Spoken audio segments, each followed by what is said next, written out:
Hello everyone. আচ্ছা, আমার মতো তাল খেতে কে কে পছন্দ করেন?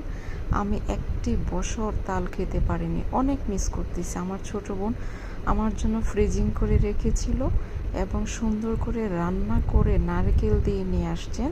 আর ওইটা হচ্ছে আমি লাল চালের মুড়ি দুধ মিক্সড করে কী যে মজা করে খেলাম, আলহামদুলিল্লাহ। এটা হচ্ছে আমার ছোট বোনের ভালোবাসা।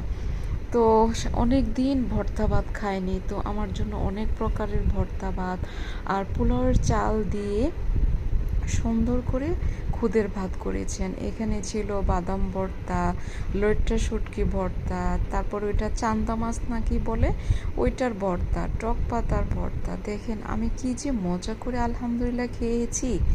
আপনারা কে কে ভর্তা পাগল আমাকে জানাবেন কিন্তু। আমি অনেক দিন পর খেয়েছি, অবশ্য খেতে চাই না, ভয় লাগে ওয়েট বেড়ে যাবে, কিন্তু লোভ সামলানো কি দায়।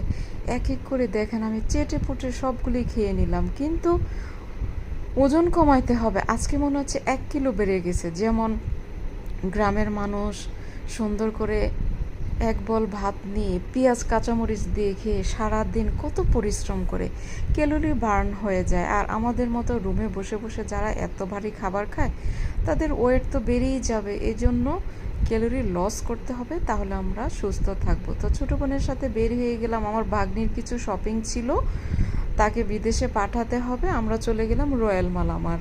তো ওইখানে যে ভাগ্নির শপিংটা শেষ করলাম, তারপর আমরা খুশ গল্প করে করে বাসায় চলে আসলাম। সবাই ভালো থাকবেন, দোয়াতে রাখবেন। আল্লাহ হাফেজ।